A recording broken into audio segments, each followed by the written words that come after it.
नमस्कार आर्मी वीरों, army soldiers, वर्दी के दीवानों, जीके सीरीज पर एक बार फिर से आपका स्वागत। दोस्तों, मैं आपका दोस्त सुरेंद्र ओसू जोधपुर से आपके बीच बहुत ही शानदार तरीके से आपके डेली मॉक टेस्ट हो रहे हैं। आज आपका तीसरा मॉक टेस्ट रहने वाला है। कौन सा मेरे भाई लोग?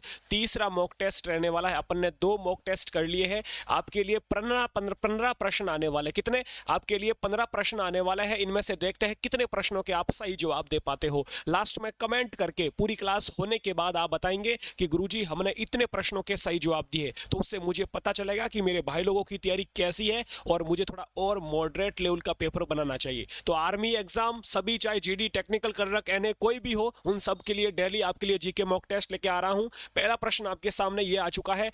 हर प्रश्न के लिए आपको 10 सेकंड का समय मिलेगा मेरे वीरों। कितना? 10 सेकंड का समय मिलेगा और 10 सेकंड के समय में आपको एक पेन पेपर लेके बैठ जाना है। नोट भी कर सकते हो और आपका सही जवाब लिखते रहना कि भाई पहले में मैंने सही जवाब दिया, दूसरे में सही जवाब दिया। 10 सेकंड का समय शुरू होता है ये आपके सामने और प्रश्न है, इंडिया विंस फ्रीडम के लेखक कौन है? 10 सेकंड का समय।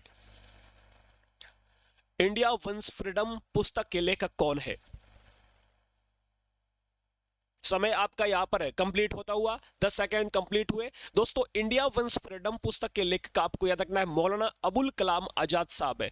मौलाना अबुल कलाम आजाद, यह आपको याद रखना है। किसके? इंडिया विंस फ्रीडम पुस्तक के लेखक है। महात्मा गांधी की एक पुस्तक बता देता हूं। महात्मा गांधी जी की पुस्तक है इंडियन होम रूल। पुस्तक का नाम है Indian home rule.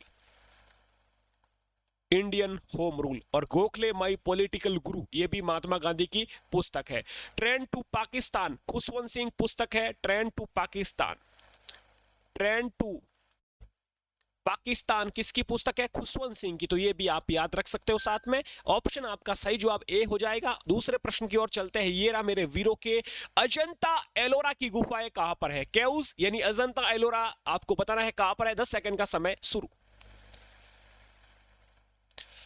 Daily mock test होता है, जीके सीरीज सब्सक्राइब कर लेना। आर्मी वीरों के लिए मैं बहुत ही शानदार कंटेंट लेके आता हूं और वर्दी अब के लेके रहेंगे। 10 सेकंड का समय आपका कंप्लीट हुआ। अजंता एलोरा की गुफाएं दोस्तों मध्य प्रदेश में नहीं है, राजस्थान में नहीं है, गुजरात में नहीं है, महाराष्ट्र में हो जाएगा। एमएच महाराष्ट्र आपका सही जवाब हो जाएगा। चाहे अजंता हो, चाहे एलोरा हो, चाहे एलिफेंटा हो, चाहे कनेरी की गुफाएं हो, इन सब ये कहां पर है? महाराष्ट्र में। दोस्तों, अजंता एलोरा की गुफाओं को यूनेस्को सूची में शामिल किया गया।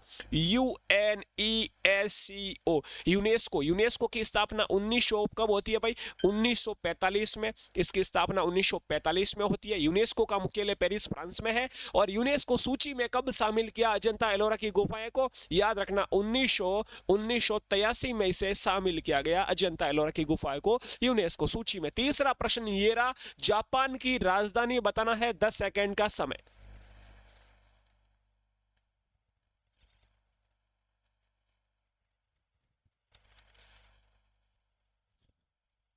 समय आपका पूरा हुआ। जापान की राजधानी आप सबको पता है, जापान की राजधानी टोक्यो हो जाएगा भाई लोग। ऑप्शन बी यहां पर आपका करेक्ट हो जाएगा, जापान की राजधानी टोक्यो। अगला और चौथा प्रश्न आपके सामने, पंडित रविशंकर का संबंध किस वाद्य यंत्र से है? यानी म्यूजिकल इंस्ट्रूमेंट से एक प्रश्न पूछा जाता है। पंडित रविशंकर का संबंध आपको बताना है किस म्यूजिकल इंस्ट्रूमेंट से है। 10 सेकेंड का समय ये रहा।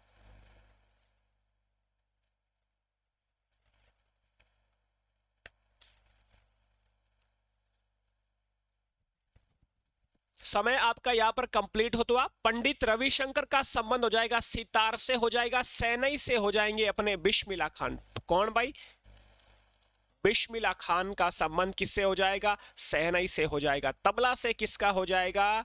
जाकिर हुसैन का संबंध हो जाएगा, तबला वादक हो जाएगा। ठीक है। शिव कुमार शर्मा का संतूर से हो जाएगा। और हरिप्रसाद चौरसिया का संबंध हो जाएगा बांसुरी से। तो ये सब आपको याद रखना है। अगला प्रश्न ये रहा पांचवा, विश्व रेड क्रॉस दिवस कब मनाया जाता है? 10 सेकेंड ये रहे मेरे वीरों के। नंबर दे रखे हैं नीचे, व्हाट्सअप नंबर आपको शो हो रहा है, इस पर आप कमेंट, आप इस पर मैसेज कर सकते हो, अपने ग्रुप में जुड़ सकते हो। 10 सेकंड का समय यहाँ पर आपका कंप्लीट होता हुआ। विश्व रेड क्रॉस दिवस दोस्तों 8 मई को मनाया जाता है, याद रखना है 8 मई आपका सही जवाब हो जाएगा। 1 मई को कौन सा दिवस मनाया जाता है? विश्व लेबर डे यानी कि विश्व मजदूर दिवस मनाया जाता है, मजदूर दिवस, श्रमिक दिवस मनाया जाता है 1 मई को, याद रखना है आपको, ठीक है मेरे वीरों। और 1 दिसंबर को कौन सा दिवस मनाया जाता है? विश्व एड्स दिवस मनाया जाता है, विश्व एड्स दिवस मनाया जाता है 1 दिसंबर को, ठीक है। ये आपको याद रखना है। 2 दिसंबर को मनाएंगे अपन कंप्यूटर साक्षरता दिवस, 4 दिसंबर को मनाएंगे अपन नौसेना दिवस, 7 दिसंबर को मनाएंगे अपन सशस्त्र सेना झंडा दिवस, 10 दिसंबर को मनाएंगे अपन विश्व मानवाधिकार दिवस। तो ये आपको साथ में याद रखना है। अगला प्रश्न, साथ में मैं जानकारी भी देता रहूंगा मतलब ऑप्शन के अकॉर्डिंग, तो ये भी प्रश्न आपको साथ में याद हो रहा है, मतलब 15 का डबल देख लो, 30 के लगभग आप प्रश्न आराम से कवर कर जाओगे इस क्लास में, छोटी सी क्लास में। 10 सेकंड का समय। वंदे मातरम गीत किस पुस्तक से लिया गया है? किस पुस्तक से लिया गया है, न कि किसने लिखा है, बताओ फिर। सोच लो जल्दी से और पेन पेपर पर टिक करते रहो कि पहले ने मैंने सही जवाब दिया, दूसरे में सही दिया, लास्ट में बताओगे मुझे 15 में से कितने सही दिए। समय आपका यहां पर कंप्लीट होता हुआ। वंदे मातरम गीत है आनंद मठ से लिया गया, किस पुस्तक से? आनंद मठ सन आपका याद रखना है, पुस्तक से, साहित्य से लिया गया। वंदे मातरम लिखा किसने दोस्तों? याद रखना है बंकिम चंद्र चटर्जी ने, बंकिम चंद्र चटर्जी द्वारा लिखा गया, राष्ट्रगान लिखा गया रविंद्रनाथ टैगोर साहब द्वारा, ठीक है। तो वो दोनों आपको याद रखना है। क्लियर है मेरे वीरों? अगला प्रश्न ये रहा आपके सामने, 7वां प्रश्न, भारत रत्न पुरस्कार की शुरुआत कब हुई? 10 सेकंड का समय। थोड़ा जुकाम है तो थोड़ा बीच बीच में थोड़ी खांसी आ रही है, उसके लिए सॉरी भाई लोग, ठीक हो जाएगा 1-2 दिन में। आपका टाइम कंप्लीट हो। तो अब भारत रत्न पुरस्कार की शुरुआत दोस्तों 1954 में होती है। ऑप्शन यदि आपने बी सोचा है बिल्कुल करेक्ट सोचा है। 1901 में दोस्तों नोबेल पुरस्कार की शुरुआत होती है, नोबेल पुरस्कार की शुरुआत होती है 1901 में। दोस्तों 1961 में अर्जुन पुरस्कार की शुरुआत होती है, अर्जुन अवार्ड, अर्जुन पुरस्कार की शुरुआत होती है, ये आपको याद रखना है। दोस्तों 1954 में भारत रत्न और पद्म पुरस्कार की भी शुरुआत होती है, सेम ईयर है, पद्म पुरस्कार की भी शुरुआत होती है, ये आपको याद रखना है। अगला 8वां प्रश्न स्क्रीन पर ये रहा, गायत्री मंत्र का उल्लेख किस वेद में मिलता है? 10 सेकेंड ये रहे मेरे वीरों के।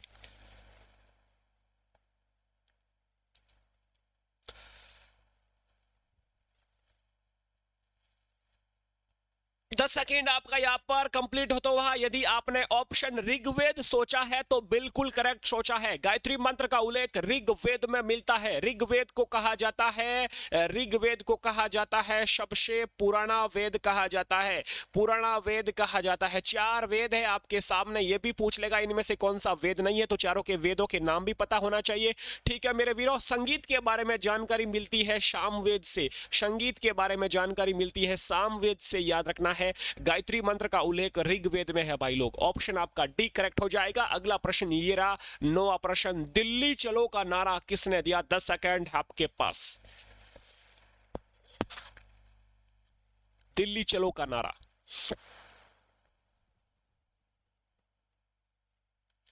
समय आपका कंप्लीट हुआ 10 सेकंड। दिल्ली चलो कहा भाई सुभाष चंद्र बोस साहब ने, ऑप्शन सी हो जाएगा यहां पर करेक्ट। सुभाष चंद्र बोस साहब ने कहा दिल्ली चलो, सुभाष चंद्र बोस साहब ने ही कहा जय हिंद। क्या कहा? जय हिंद। सुभाष चंद्र बोस साहब ने ही कहा। महात्मा गांधी को सुभाष चंद्र बोस ने कहा राष्ट्रपिता। क्या कहा? राष्ट्रपिता की उपाधि दी सुभाष चंद्र बोस ने ही। सुभाष चंद्र बोस ने ही कहा तुम मुझे खून दो मैं तुम्हें आजादी दूंगा, ये आपको याद रखना है। इंकलाब जिंदाबाद भगत सिंह ने कहा, याद रखना आपको, ठीक है। हे राम, ये अपने महात्मा गांधी ने कहा हे राम करो मरो, ठीक है। मंगल पांडे ने कहा मारो फिरंगी को, ये आपको याद रखना। मंगल पांडे ने क्या कहा? मारो फिरंगी को, ये आपको याद रखना। ऑप्शन आपका सी हो जाएगा करेक्ट, सही उत्तर हो जाएगा सुभाष चंद्र बोस, ठीक है। अगला प्रश्न ये रहा भाई, विश्व जनसंख्या दिवस कब मनाया जाता है? 10 सेकंड का समय स्टार्ट नाउ।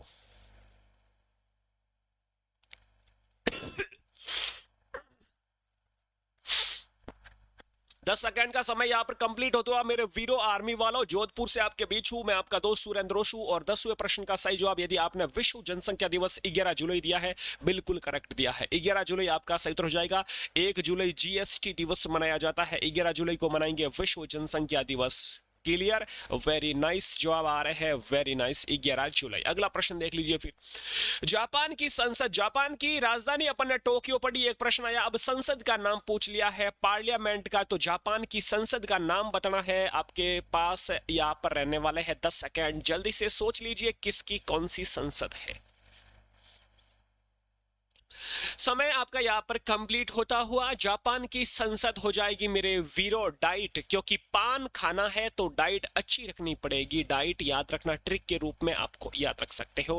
12वां आ चुका है। सिंधु घाटी सभ्यता का हड़प्पा स्थल किस देश या किस राज्य में है? 10 सेकेंड का समय। सिंधु घाटी सभ्यता का हड़प्पा स्थल किस देश में है, किस राज्य में है? गुजरात, पाकिस्तान, हरियाणा, पंजाब। 10 सेकेंड का समय यहाँ पर कंप्लीट होता हुआ। हड़प्पा दोस्तों पाकिस्तान में है, और हड़प्पा के साथ साथ आपको याद रखना है एक स्थल और, मोहनजोदड़ो। मोहनजोदड़ो भी कहाँ पर है? ये भी पाकिस्तान में है, याद रखना है। लोथल कहाँ पर है? लोथल, लोथल दोस्तों, लोथल गुजरात में है, ठीक है। और बनावली, बनावली कहाँ पर है? हरियाणा में है। एक है कालीबंगा, काले रंग की चूड़िया भी कहा जाता है। कालीबंगा किस राज्य में है? ये मेरे वीरों राजस्थान में है। अगला प्रश्न ये रहा आपके सामने 13वां। गौतम बुद्ध के बचपन का नाम बताना है। 10 सेकेंड का समय।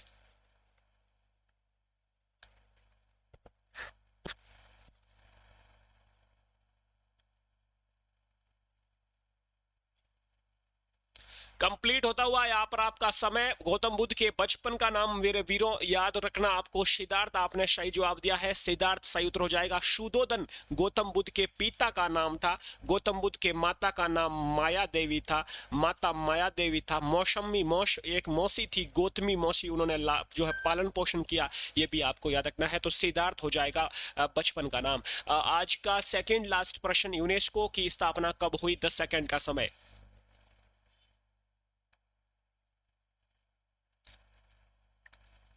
10 सेकेंड का समय। यूनेस्को की स्थापना कब हुई? 10 सेकेंड आपका कंप्लीट होता हुआ। यूनेस्को की दोस्तों, यूनेस्को की स्थापना होती है 1945 में, याद रखना है आपको। और एक आता है यूएनओ, इसकी भी स्थापना होती है 1945 में। दोनों की 1945 में, 24 अक्टूबर 1945 यूएनओ की स्थापना, और यूनेस्को की होती है 1945, याद रखना। ये आपको 1945 यहाँ पर आपका करेक्ट सही जवाब हो जाएगा। यूनेस्को का मुख्यालय कहाँ पर है मेरे वीरों? हेडक्वार्टर कहाँ पर है? पेरिस फ्रांस में हो जाएगा। पेरिस फ्रांस में हो जाएगा यूनेस्को का मुख्यालय, और यूएनओ का मुख्यालय हो जाएगा न्यूयॉर्क में, आपको याद रखना है, अमेरिका में, ठीक है। तो ये आपके 14 प्रश्न कंप्लीट। और आज का लास्ट प्रश्न, कथक नृत्य का संबंध किस राज्य से है? एक क्लासिकल डांस है, एक आपको याद रखना है ये क्लासिकल डांस है, शास्त्रीय नृत्य है, तो किस राज्य का है कथक? मुझे बताएंगे सभी सोल्जर्स 15 में से कितने जवाब दिए आपने। यहाँ पर कंप्लीट होता हुआ आपका समय दोस्तों। कथक उत्तर प्रदेश का हो जाएगा, उत्तर प्रदेश का हो जाएगा, आपको याद रखना है कथक। कथक नृत्य का संबंध उत्तर प्रदेश हो जाएगा। एक दोस्तों शास्त्रीय नृत्य और है, उसका नाम है भरतनाट्यम। भरतनाट्यम, और भरतनाट्यम का संबंध हो जाएगा तमिलनाडु, याद रखना, तमिलनाडु का हो जाएगा भरतनाट्यम। एक है कथकली, शास्त्रीय नृत्य है कथकली, ये है दोस्तों केरल का है। एक है मोहिनी अट्टम, वो भी केरल का है। एक है दोस्तों सत्रिया, सत्रिया शास्त्रीय नृत्य, सत्रिया हो जाएगा असम का। ओडिसी, ओडिशा का। मणिपुरी, मणिपुर का हो जाएगा। और एक होता है कुचिपुड़ी शास्त्रीय नृत्य, कुचिपुड़ी शास्त्रीय नृत्य, और वो है आंध्र प्रदेश का। तो ये टोटल 8 क्लासिकल डांस है, आपको याद रखना है। 15 प्रश्न कंप्लीट होते हुए यहाँ पर आपको बताना है मुझे 15 में से कितने प्रश्नों के सही जवाब दिए। और कल अपन फिर लेके आ रहे हैं कौन सा चौथा मॉक टेस्ट, वो भी आपको देना है अच्छे से। और बहुत ही शानदार जीके की तैयारी मैं वादा करता हूँ, जीके में कभी प्रश्न गलत नहीं होगा। और अभी जल्द ही मैं ये मॉक टेस्ट 10 मॉक टेस्ट लेके आएंगे, फिर अपन थ्योरी क्लास शुरू करेंगे। जीके बिल्कुल डिटेल में पढ़ूंगा, वो भी क्लास है यहाँ पर अपने होने वाली। अपना ख्याल रखें, माँ बापू का कहना माने, अच्छे से तैयारी करें। सर्दी जुकाम चल रहा है, इसका भी ध्यान रखें। फिजिकल करते रहे, बहुत ही शानदार। फिटनेस का ध्यान रखें, अच्छी बॉडी मेंटेन रखें, खाना पीना अच्छा करें। जय हिंद, जय भारत।